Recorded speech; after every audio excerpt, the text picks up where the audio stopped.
ফের সিইও দফতরের সামনে বিক্ষোভ বিএলওদের একাংশের। যারা তৃণমূলপন্থী বিএলও, যারা বিএলও অধিকার রক্ষা কমিটির সদস্য, তারা বিক্ষোভ দেখাচ্ছেন। দুই প্রতিনিধি সরাসরি আমাদের সঙ্গে রয়েছেন, রুমা পাল এবং আবির দত্ত। আমি শুরুতে যে ছবিটা রুমা দর্শকদের সামনে রেখেছি, একজন মহিলা এই তৃণমূলপন্থী বিএলও সংগঠনের সদস্য, যেই মুহূর্তে এই পুলিশের ব্যারিকেড তিনি টপকালেন, তারপর সঙ্গে সঙ্গে তাকে আটক করে প্রিজন ভ্যানে তোলা হলো। এখন কি অবস্থা?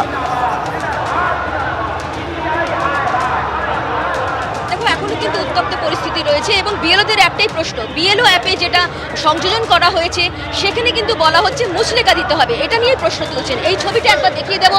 দেখতে পাচ্ছ এখানে কিন্তু যেখানে দেখতে পাচ্ছ পুলিশের জয়লাভ রয়েছে, অন্যদিকে কিন্তু বিএলওরা এইদিকে রয়েছেন, আমরা দেখতে পাচ্ছি যেখানে ব্যারিকেডের সামনে রয়েছে, অন্যদিকে আরেকটা ব্যারিকেড রয়েছে এবং সিও দপ্তরের যে মূল যে গেট রয়েছে, মূল গেটটা একবার দেখাবার চেষ্টা করব। প্রবীরকে বলবো যে যদি এখান থেকে দেখানো সম্ভব হয়, এখানে দেখতে পাচ্ছ যে আরেকটা ব্যারিকেড রয়েছে, যেখানে কিন্তু ব্যারিকেড এখনো তারা ভাঙতে পারেননি বা টপকাতে পারেননি। এবার আমরা চলে যাচ্ছি একেবারে মূল ভবনের সামনে। মূল ভবনে সেখানে কিন্তু দেখতে পাচ্ছি পুলিশের সংখ্যা অত্যন্ত বেশি রয়েছে এবং সেখানে যাতে তারা না পৌঁছতে পারে এবং বারবারই কিন্তু পুলিশের তরফ থেকে এখানে কিন্তু মাইকে বলা হচ্ছে যে কোনোভাবেই কিন্তু আইন হাতে তুলে নেবেন না, এরকমটাই কিন্তু বলা হচ্ছে মাইকে করে।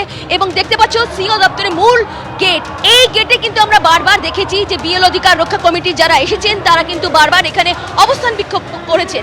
কিন্তু আজকে যে ছবিটা দেখতে পাচ্ছি সেটা কিন্তু একদম আলাদা। এইখানে যেমন ব্যারিকেড রয়েছে সেরকম তার সাথে বলে রাখি যে চারিদিকে কিন্তু ব্যারিকেড করা হয়েছে, যাতে কোনোভাবেই যাতে তাদের মঞ্চ থেকে সিও দপ্তর পর্যন্ত তারা পৌঁছতে না পারেন সেই ব্যবস্থাই কিন্তু পুলিশ করেছে এবং ব্যারিকেড দেওয়া হয়েছে, 5 দিকে ব্যারিকেড দেওয়া হয়েছে। তারা ব্যারিকেড কিন্তু এখনো পর্যন্ত টপকাতে পারেননি। তবে একটা প্রশ্ন তুলছে, এই যে বিএলও অ্যাপে বারবার সংযোজন করা হচ্ছে এবং বিএলওদের বলা হচ্ছে তাদের মুচলেখা দিতে হবে, সমস্ত তথ্য যে ঠিক রয়েছে, তাদের বক্তব্য যে সমস্ত দায় বর্তাচ্ছে আমাদের ওপরে। ইসিআই কি করছে, কেন বারবার এরকম ধরনের সংযোজন করা হচ্ছে, যাতে একটা আন্ডারটেকিং দিতে হবে বা মুচলেখা দিতে হবে। এবং তার সঙ্গে এটাও ঠিক, ইসিআই যেমন জানিয়েছে যে কোনো ভোটারের যদি নাম ভুল থাকে সেক্ষেত্রে কিন্তু বিএলওর কিন্তু দায়িত্ব বর্তাচ্ছে সেই নাম ঠিক করার। সেক্ষেত্রে কিন্তু তাদের বক্তব্য যে এরকম শয়ে ভোটার রয়েছে যাদের নাম ভুল রয়েছে, তাদেরকে আবার বিএলও অ্যাপে কিন্তু সেটা সংযোজন করতে হবে, সমস্ত তথ্য যাচাই করতে হবে। আমরা এই মুহূর্তে দেখতে পাচ্ছি একদম বিএলও অধিকার রক্ষা কমিটির যে মঞ্চ, সেই মঞ্চ থেকে যে তারা একদম সিও দপ্তরের দিকে অভিযান করছিলেন, সেখানকার আরেকটা চিত্র দেখতে পাচ্ছি যেখানে কিন্তু ব্যারিকেড রয়েছে এবং ব্যারিকেডের সাথে সাথে যে বিএলওরা সদস্যরা রয়েছে তারা কিন্তু ওখানে রয়েছে। এবং আরো একবার যদি শোনানো সম্ভব হয় রুমা, তারা স্লোগান তুলছেন দেখতে পাচ্ছি।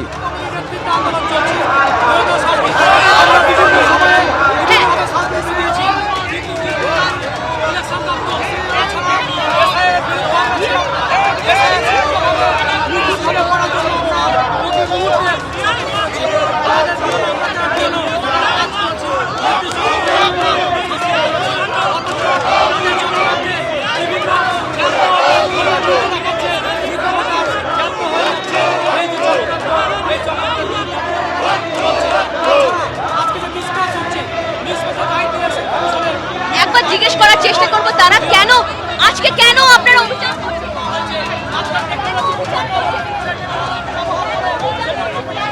দেখুন, আমাদের উপরে যেভাবে দায় চাপিয়ে দেওয়া হচ্ছে আমরা কিন্তু সেটা করতে বাধ্য নই, কারণ আমাদের যখন প্রথম ট্রেনিং হয়েছিল, যতটুকু ট্রেনিং হয়েছিল একেবারে অপর্যাপ্ত ট্রেনিং, কিন্তু যা ট্রেনিং হয়েছিল তাতে শুধুমাত্র ইএফ বাড়ি বাড়ি দেওয়া এবং ইএফ কালেক্ট করা, এইটুকু ছিল কাজ। তারপরে ডিজিটাইজেশনের চাপ ঘাড়ে চাপিয়ে দেওয়া হলো, সেটাও আমরা করে দিলাম।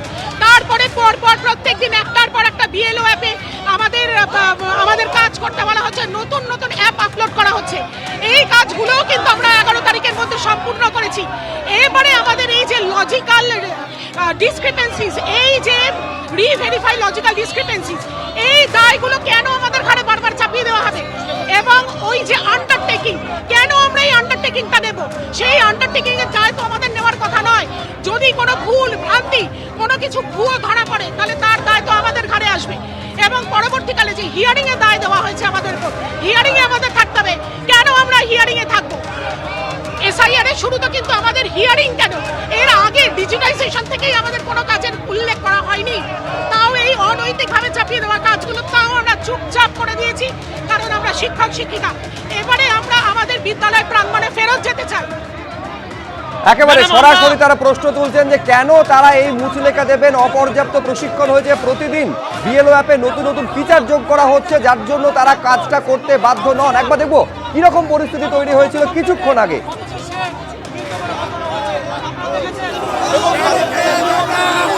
তারা করতে চাইছেন, তার কারণ তাদের বক্তব্য অনুযায়ী তারা তাদের যে দাবিগুলো হয়নি, দীর্ঘদিন তারা এখানে আন্দোলন করছেন এবং বলতে বলতে এক মহিলাকে আমরা দেখছি সম্পূর্ণভাবে ব্যারিকেডের ওপরে, এক মহিলা সম্পূর্ণভাবে ব্যারিকেডের ওপরে এবং ব্যারিকেডের ওপরে বলতে বলতে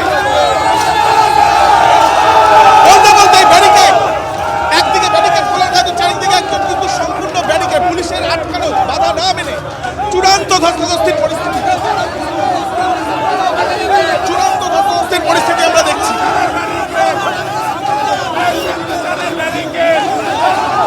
আমরা দেখছি চূড়ান্ত ধস্তাধস্তির পরিস্থিতি, মহিলা পুলিশের সঙ্গে একজন মহিলা আন্দোলনকারী, তার সঙ্গে ব্যাপক ধস্তাধস্তির পরিস্থিতি তৈরি হয়েছে। ব্যারিকেড ভেঙে আন্দোলনকারী মহিলা পুলিশ কোথায়? পুরুষ হাত দিচ্ছে কেন ওনার গায়ে? আমরা মানব না। পুরুষ হাত দিচ্ছে কেন? পুরুষ হাত দিচ্ছে কেন? মহিলা পুলিশ কোথায়? হয়েছে ব্যাপক ধস্তাধস্তির পরিস্থিতি, ব্যাপক ধস্তাধস্তির পরিস্থিতি এবং বলতে বলতে একজন আন্দোলনকারী তিনি কিন্তু ভেতরে প্রবেশ করলেন, তিনি কিন্তু সম্পূর্ণ ভেতরে প্রবেশ করলেন এবং এই ব্যাপক ধস্তাধস্তির পরিস্থিতি তৈরি হয়েছে।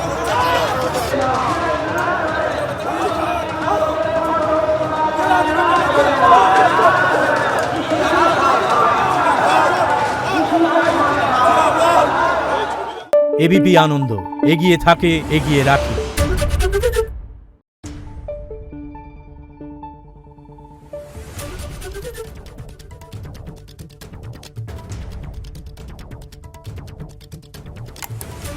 Thank you.